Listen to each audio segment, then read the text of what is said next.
Bien-aimés, bienvenue dans la vie abondante en action. De par cette chaîne, nous aurons des temps d'évangélisation, des partages pour exhorter, pour étudier la parole de Dieu, enseigner également, conformément à la source de la vie abondante, l'auteur du salut éternel, qui est notre Seigneur Jésus-Christ.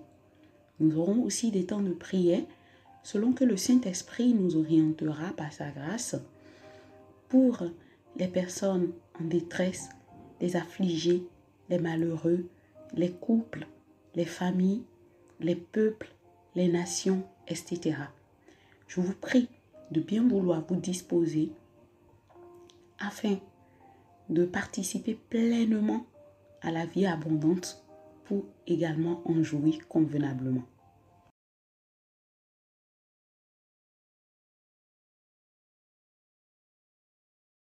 Bien-aimés, aujourd'hui nous abordons le 16e chapitre du livre de l'Apocalypse et personnellement je suis remplie d'une joie. Je sais que c'est la joie du Seigneur parce que quand j'étudiais tout à l'heure ce chapitre avant de passer à l'antenne, j'ai compris que je ne parle pas de moi-même, que c'est véritablement l'Esprit de Dieu qui vraiment nous a guidés, qui nous a conduits jusque-là. Et pour ceux qui ont vraiment les oreilles de l'Esprit ouvertes, je suis sûre que vous aurez davantage vraiment sur la compréhension du déroulement des choses de Dieu dans les derniers temps. C'est très important de les connaître parce que si nous ne le connaissons pas, il y aura en fait un voile, le voile de déguisement du déroulement des choses actuelles, surtout que ce soit dans le corps de Christ, que ce soit dans nos familles ou même personnellement nous-mêmes. Parce que parfois l'ennemi, il a soin de nous amener d'abord la parole de Dieu, tout comme il a fait avec le Seigneur Jésus-Christ. Et si nous ne sommes pas remplis de son esprit pour mieux discerner les choses, nous pouvons croire que oui, c'est le Seigneur qui nous parle et avaler tout cela. Voilà pourquoi sa parole déclare que la lettre tue, mais c'est l'esprit qui vivifie. Donc, toutes les fois quand nous lisons la parole de Dieu, c'est ce que le Saint-Esprit nous communique, qui est confirmé. Vous voyez, pas après des références bibliques quand nous faisons des recherches pour voir de quoi il est question, qui est véritablement ce que nous devons retenir. Alors, sans tarder et sans pour autant trop discourir, abordons la lecture du 16e chapitre du livre d'Apocalypse. Je le lis ainsi. J'entends une voix forte qui vient du temple. Elle dit aux 7 anges, allez verser sur la terre les 7 coupes de la colère de Dieu. Le premier ange part et il verse sa coupe sur la terre. Une plaie mauvaise et douloureuse frappe les gens qui portent la marque de la bête et qui adorent sa statue. Le deuxième ange verse sa coupe dans la mer. L'eau devient comme le sang d'un mort et dans la mer, tous les êtres vivants meurent. Le troisième ange verse sa coupe dans les fleuves et dans les sources d'eau. Alors l'eau devient du sang. Et j'entends l'ange de l'eau. Il dit, toi qui es et qui étais, toi le sang, tu es juste en jugeant de cette façon. En effet, puisqu'ils ont versé le sang de ton peuple et des prophètes, tu leur as donné du sang à boire. Ils ont ce qu'ils méritent. Puis j'entends une voix qui vient de l'autel. Elle dit, oui Seigneur Dieu Tout-Puissant, tes jugements sont vrais et justes. Le quatrième ange verse sa coupe sur le soleil et le soleil reçoit le pouvoir de brûler les gens par son feu. Alors les gens sont brûlés par une chaleur terrible et ils insultent le nom du Dieu qui a le pouvoir d'envoyer ces grands malheurs. mais ils ne changent pas leur vie et ils refusent de connaître la grandeur de Dieu. Le cinquième ange verse sa coupe sur le siège de la bête et la nuit enveloppe le royaume de la bête. Les gens se mordent la langue tellement ils souffrent. Ils insultent le Dieu qui est au ciel à cause de leur souffrance et de leur plaie, mais ils continuent à faire le mal. Le sixième ange verse sa coupe dans le grand fleuve Euphrate et le fleuve devient sec. Ainsi, les rois qui viennent du côté où le soleil se lève pourront passer. Ensuite, je vois sortir 3 esprits mauvais de la grande gueule du dragon et de la gueule de la bête et de la bouche du faux prophète. Ces esprits ressemblent à des grenouilles.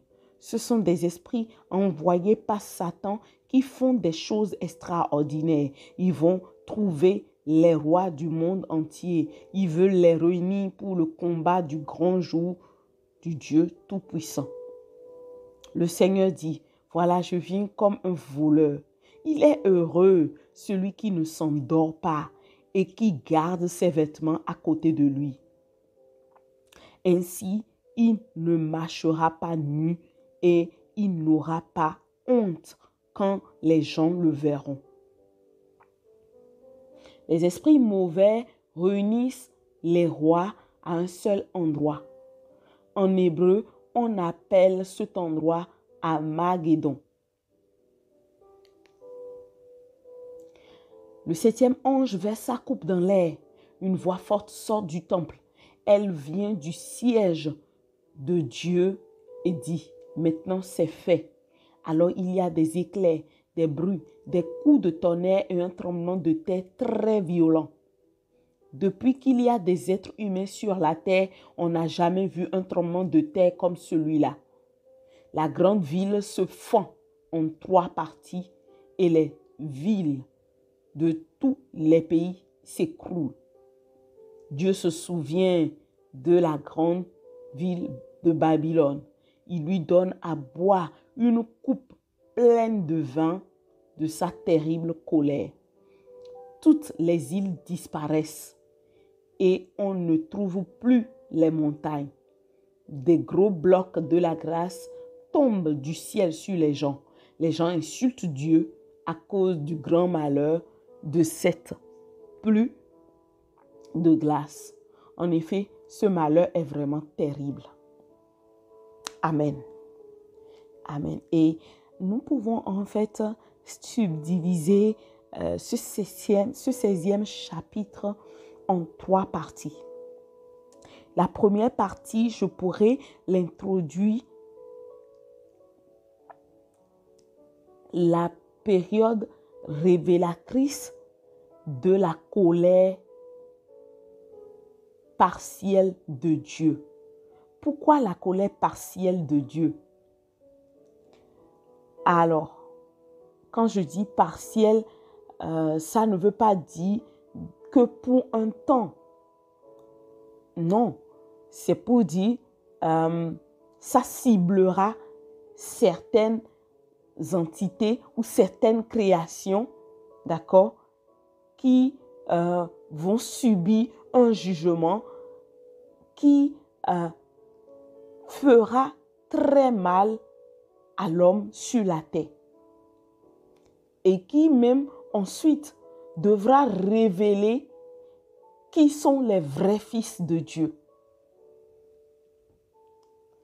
Et cette première partie, nous pouvons la commencer à partir du chapitre 1 jusqu'au verset 7. Donc, on comprend là que c'est 3 d'abord coupes de colère partielles qui ont été déversées. Donc, comme je le disais tout à l'heure, quand je dis partiel, ce n'est pas quelque chose qui qui va se manifester, s'arrêter. Non, ce serait pour un temps et après un autre temps, une autre colère, d'autres colères vont se suivre. Et qu'est-ce qui est révélé là à travers cette colère partielle de Dieu?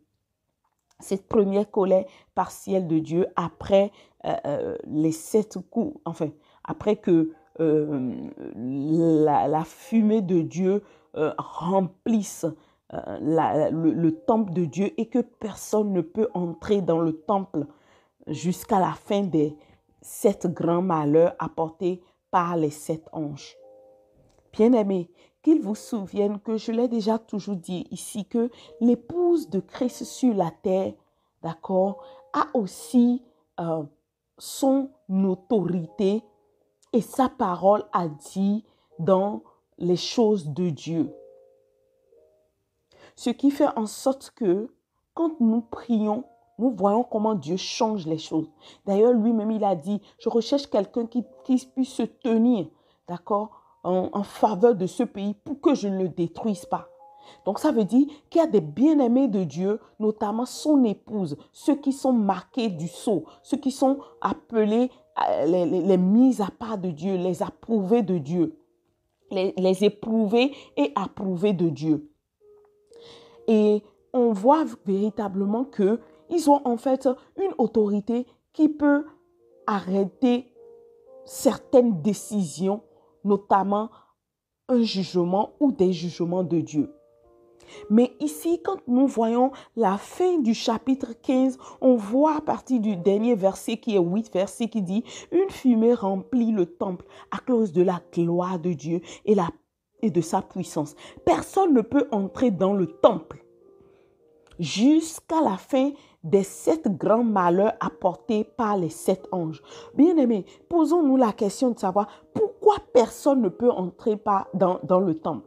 Ça veut dire que même ceux que le Seigneur Dieu, il a placés, d'accord, en autorité sur chaque nation, sur chaque pays, parce que qu'il vous souvienne, dans le livre de Daniel, je vous ai expliqué comment il y a un ange qui chapeaute chaque nation, comment on a démontré, on a précisé au sujet de la démonstration relative à la description de l'ange Michael qui se tient en protecteur sur la nation israélite. Et je me suis laissé conduire selon l'inspiration que j'ai reçue, que je crois personnellement que chaque nation a son ange qui se tient devant le trône et que ce sont eux d'ailleurs qui viennent rapporter ce que nos anges gardiens rapportent, voilà, nous concernant dans nos actes, dans nos faits, dans nos paroles et tout, dans nos prières, ainsi de suite.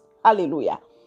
Donc, on comprend que aucun d'entre ces élus, ces anges, d'accord, ces entités qui sont placées, positionnées par Dieu le Père pour veiller sur les nations, ceux qui les représentent devant le trône de Dieu n'auront aucun droit de se planter ou bien de se positionner devant le Seigneur pour demander pardon par rapport au versement de ces grands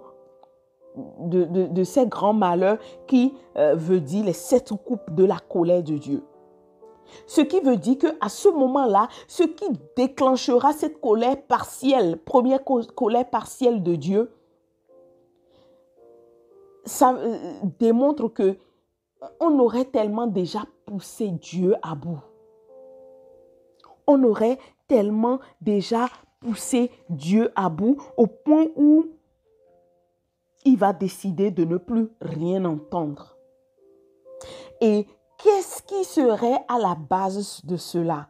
Bien-aimé, quand moi je lis et que je vois, d'accord, qu'un premier ange verse sa coupe sur la terre, un deuxième ange verse sa coupe dans la mer, l'eau devient comme le sang. Un troisième coupe, il verse sa coupe dans des fleuves et des sources d'eau, alors l'eau devient aussi du sang. Et le verset 5 dit, et j'entends l'ange de l'eau, il dit, toi qui es et qui étais, toi le saint, tu es juste, tu es juste. Tu es juste. en jugeant de cette façon. En effet, puisqu'ils ont versé le sang de ton peuple. Donc, ça veut dire que le peuple de Dieu, d'accord, passerait par une tribulation inédite. Et j'ai même écrit dans mes notes ici que je suis sûre que c'est cette persécution-là qui pousserait Dieu à bout jusqu'à faire déverser, d'accord, sa colère, tout comme une goutte d'eau dans un vase d'eau déjà plein. Vous comprenez? Donc le Seigneur ne va pas supporter. Et qu'est-ce qui va être à la base de cette persécution envers, d'accord, le peuple de Dieu? On dit bien le peuple de Dieu et le peuple et les prophètes. Soit, d'accord, on verra comment il y aura un bouleversement dans les églises où les frères vont se livrer eux-mêmes. Ce qui rejoint la parole du Seigneur Jésus, qui a dit, je pense que c'est dans le livre de Matthieu, je ne sais plus trop, je vais regarder, que le Père livrera son Fils à la mort. Le Fils aussi livrera son Père à la mort. Les gens chacun aura pour ennemi une personne de sa maison. Donc, on voit véritablement que ce qui va faire déclencher la colère de Dieu, c'est le désordre qui va être manifeste même au sein de sa maison. Pourquoi je le dis? Je le dis personnellement parce que tout le long de cette semaine, j'ai eu à méditer sur le déroulement des choses dans la maison du Seigneur, dans notre siècle-ci. Ou, pardon, chez par exemple nos frères catholiques et autres, nos aînés catholiques, on voit comment aujourd'hui ils ont accepté des lois contre nature. Et ça, aujourd'hui, ça cause en fait une fissure dans ce corps. Donc, je suis sûre que tous ceux qui voudront se flancher ou se pencher dans la droiture pour le Seigneur et refuser d'avoir un cœur tordu, seront persécutés par leurs propres frères ou propres sœurs, que ce soit dans leur famille biologique ou que ce soit dans leur famille à l'église.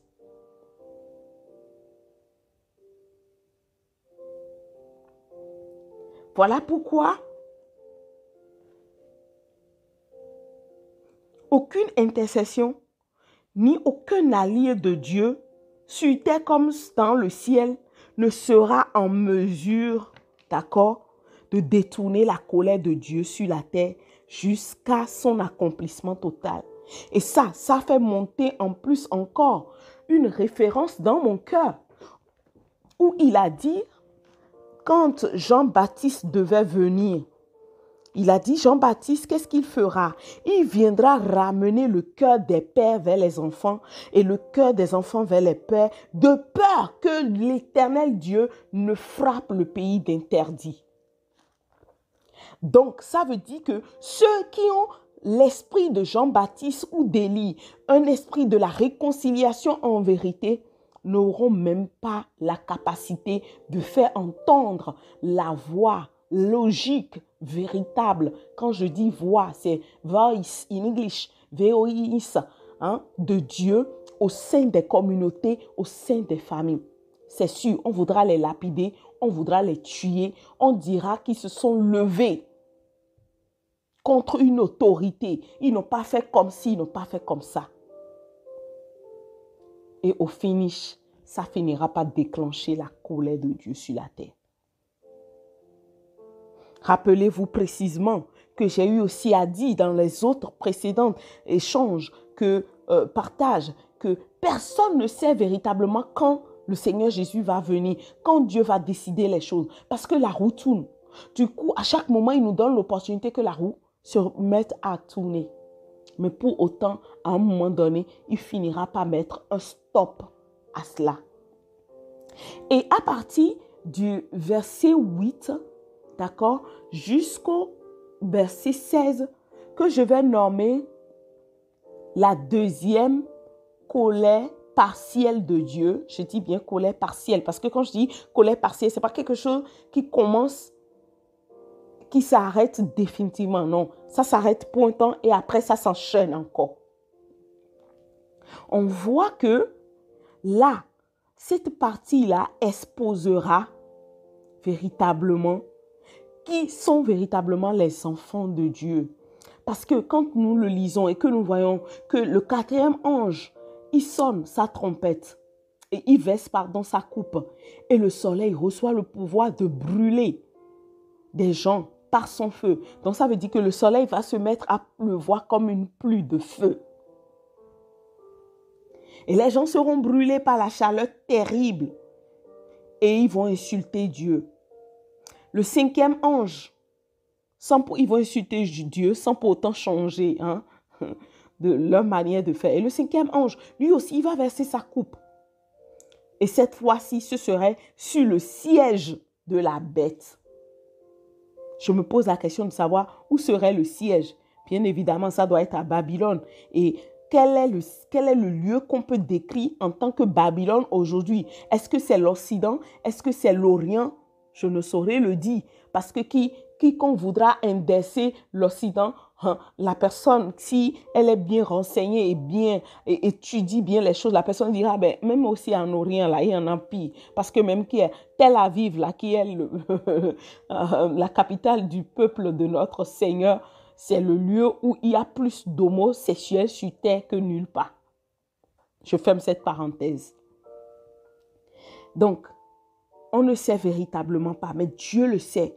Mais ce que nous devons comprendre par là, on va voir que quand bien même la colère de Dieu va atteindre ces personnes, d'accord, ils ne vont pas changer.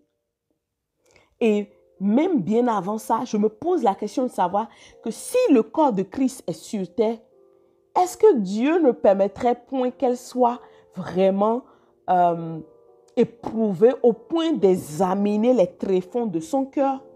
C'est une question dont la réponse, nous la retrouverons après le déversement de la coupe du sixième ange. Donc, on dit que le sixième ange, quand lui déverse sa coupe, le fleuve Euphrate, d'accord, devient sec. Effectivement, aujourd'hui, ce fleuve est en train de s'assécher. Mais on ne sait pas si Dieu permettra à nouveau qu'il retrouve ses sources d'eau vive et être regorgé. Parce que j'ai dit que la route tourne. C'est pas parce qu'on dit que oui, ça se fait maintenant, là, que ça va se faire maintenant. Quoique, c'est seul Dieu le sait. Seul Dieu le sait. Mais on voit que ensuite, au verset 13, d'accord, 3 esprits mauvais sortent de la gueule du dragon, de la gueule de la bête et de la gueule de la bouche du faux prophète. Et ces esprits-là, ils ressemblent à des grenouilles. Et ce sont des esprits qui sont envoyés par Satan. Quand on dit Satan, on dit l'adversaire de Dieu. D'accord? Qui font des choses extraordinaires. Pourquoi feront-ils ces choses extraordinaires? Je suis sûre que ce serait pour vouloir séduire davantage de peuple. Parce qu'ils vous souviennent qu'il est dit que avec en fait ces personnes, ces signes, le sceau de ces esprits de faux prophètes, de l'esprit de faux prophètes, sans leur sceau, d'accord, personne ne pourra acheter ni vendre. On ne peut rien faire. Donc, c'est ceux qui vont être au taquet pour vouloir continuer à séduire. Et par ces esprits, d'accord, ils iront convaincre les nations, les rois des nations, les présidents, d'accord, afin de combattre Dieu. Et le verset 15 dit ceci. Le Seigneur dit, voilà, je viens comme un voleur. Donc ça veut dire que jusqu'à ce moment-là, il n'est pas encore venu. Ce qui fait que l'église, l'épouse n'est pas encore enlevée. Où serait l'épouse qui vous souviennent que j'ai déjà parlé des lieux de refuge, que normalement, chaque congrégation, dans leur assemblement, s'ils sont sincères avec Dieu et qu'ils disent ne rien avoir avec les Baals, d'accord, avec les FM et autres, ils doivent créer des lieux de refuge pour leur communauté, pour qu'en ces moments, ils puissent s'échapper. Ok, bref, pour revenir en fait dans notre texte. Et le Seigneur dit, voilà, je viens comme un voleur. Il est heureux celui qui ne s'endort pas et qui garde ses vêtements à côté de lui. Ainsi, il ne marchera pas tout nu. Il n'aura pas honte quand les gens le verront. Ce qui veut dire que ce qui se passera révélera ceux qui sont véritablement à Dieu, ceux qui se sont attachés à lui, pas pour les choses de ce monde, mais pour lui et lui seul en vérité. Et si vous me permettez, je vais vous lire le livre de 2 Corinthiens, d'accord, chapitre 4, à partir du verset 7 jusqu'au 2e verset du chapitre 5 du même livre. Mais ce trésor, nous le portons dans les vases faits d'argile que nous sommes, pour que ce soit la puissance extraordinaire de Dieu qui se manifeste et non notre propre capacité.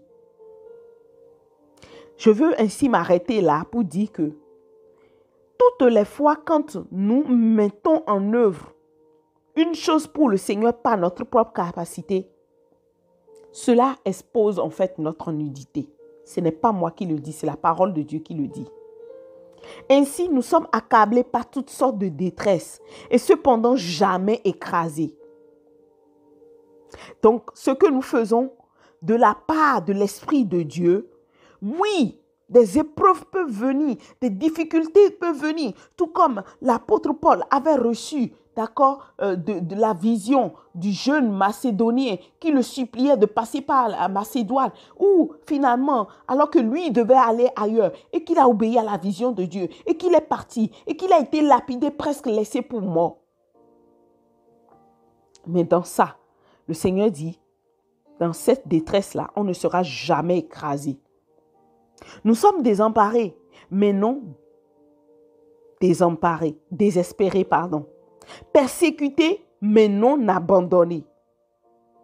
Terrassés, mais non pas anéantis.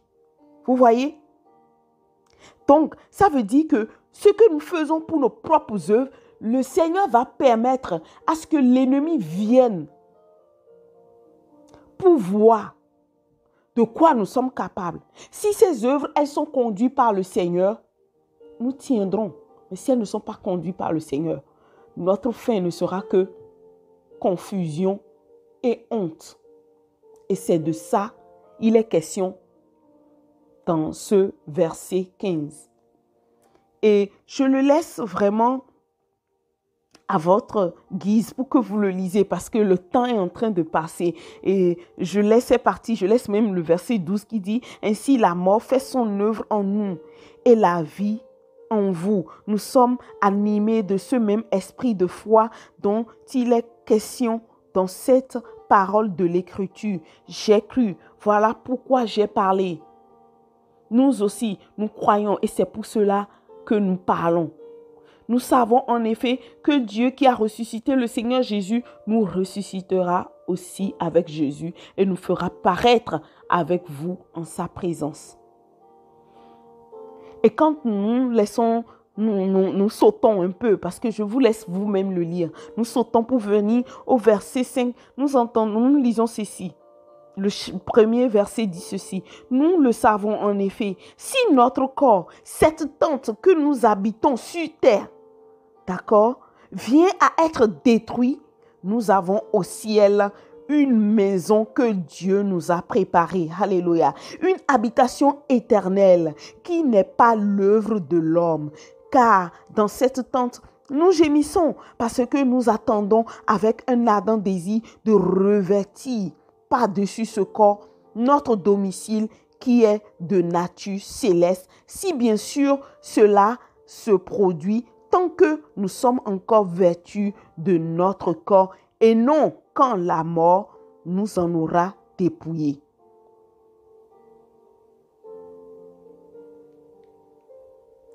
Donc, on voit que, bien aimé, l'épouse du Seigneur Jésus sera encore sur la terre pendant 7 ans.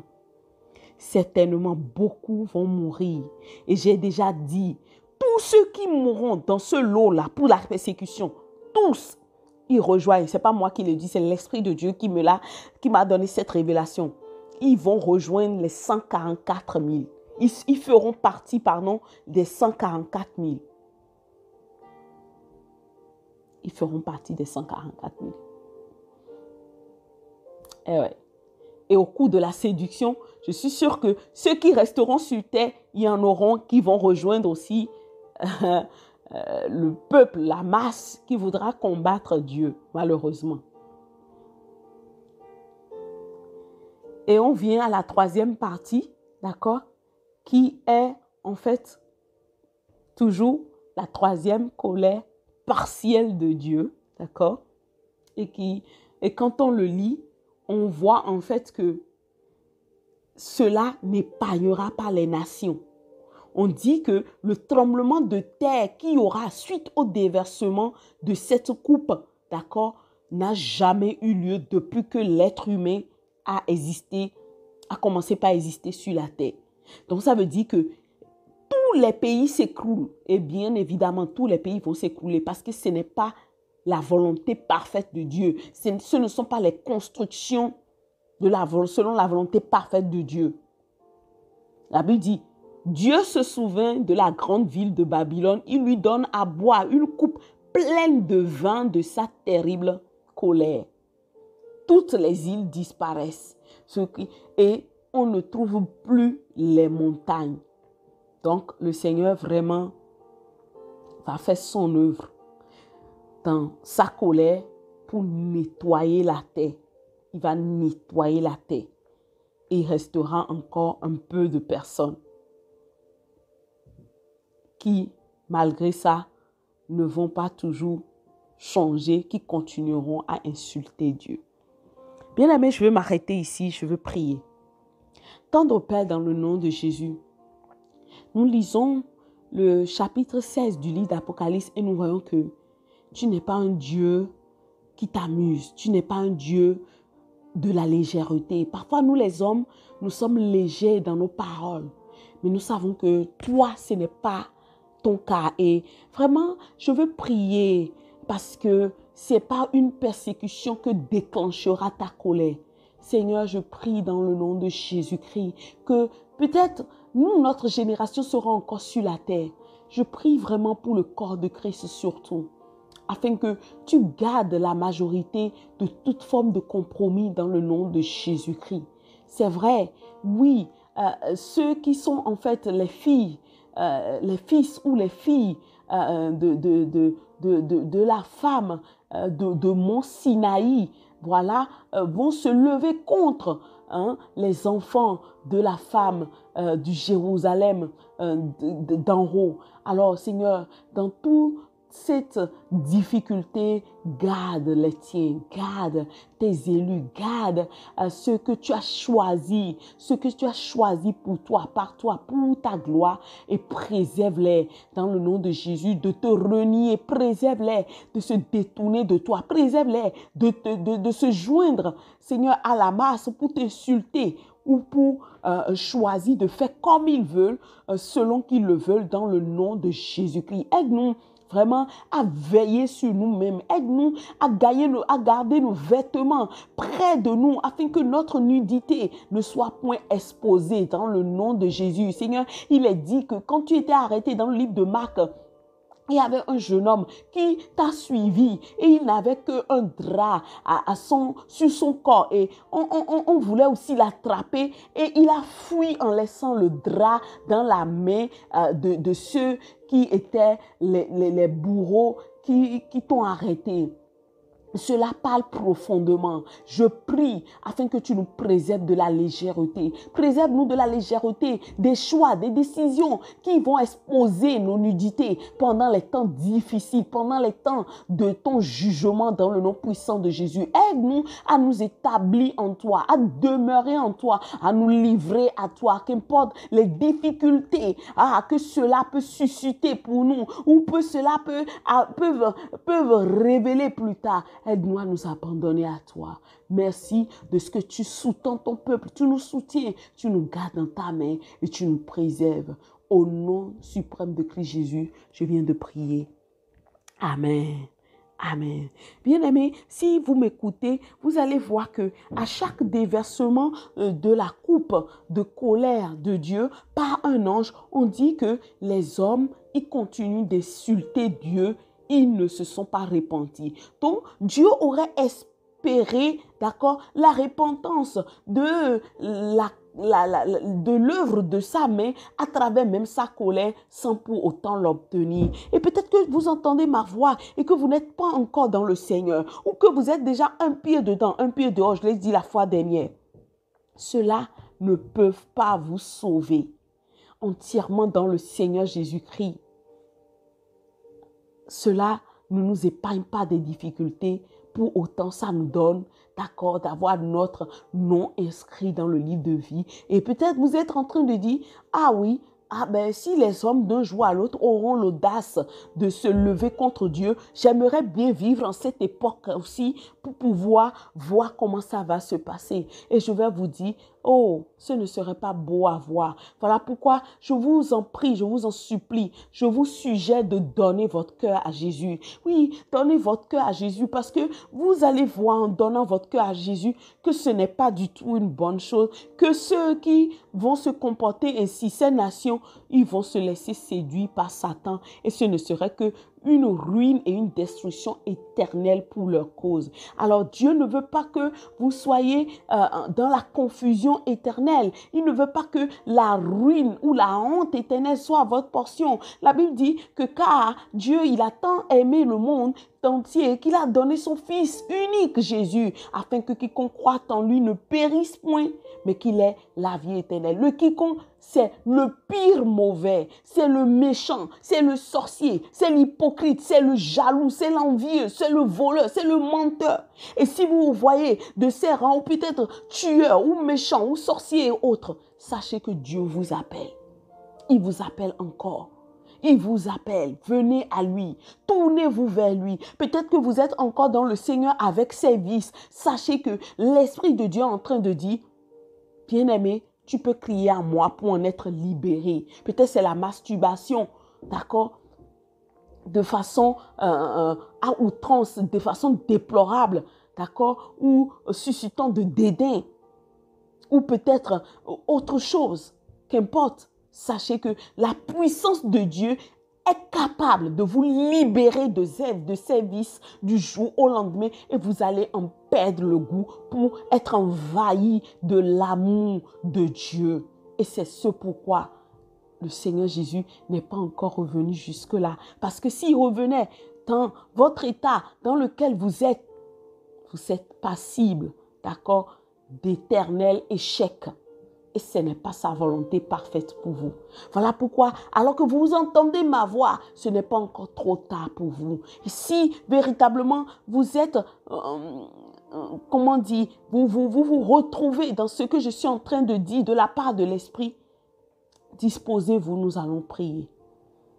Dieu Père, dans le nom de Jésus, j'entends ta voix et je ne peux dérober mon cœur loin de toi. Je reconnais que je ne suis pas grand-chose parce que c'est ton souffle de vie qui m'anime. Et si tu me le retirais, je ne vais plus exister, je ne pourrai plus respirer. Pour autant, je reconnais que ma vie, elle a besoin de toi et je me tourne vers toi en ce moment. Je veux te choisir, je me livre à toi, je renonce à mes propres penchants. Oui, je laisse s'effondrer éternellement mes raisonnements et puis les hauteurs qui s'élèvent contre ta connaissance en moi et j'embrasse ta vérité. Je reçois ta vérité, je l'accepte et et je me livre entièrement à toi, tel que je suis, afin que tu puisses me sauver. Pas que moi, mais aussi toute ma famille avec. Change mon cœur, transforme ma vie et répands sur moi ton huile sainte pour que quand je vais commencer par lire ta parole, par aller à l'église, que ta parole puisse faire son œuvre au travers de ma vie et que je porte de bons fruits pour la gloire de ton nom. Merci, tendre Père, au nom de Jésus. Amen. Si vous avez eu soin de prier ici, sachez que Dieu vous a entendu et sachez que vous êtes sauvés. Sachez qu'il inscrit votre nom dans le livre de vie et que vous commencez à nouveau, une nouvelle marche avec lui, un nouveau parcours. Et c'est vrai, ce n'est pas un long fleuve tranquille, mais rassurez-vous, il n'abandonne jamais, jamais, au grand jamais. Je n'irai pas plus loin que cela. Recevez mes salutations et recevez aussi les salutations de notre glorieux, cher grand frère, le Seigneur Jésus. On se dit à très bientôt dans un autre temps de la vie et la vie en abondance. Au revoir.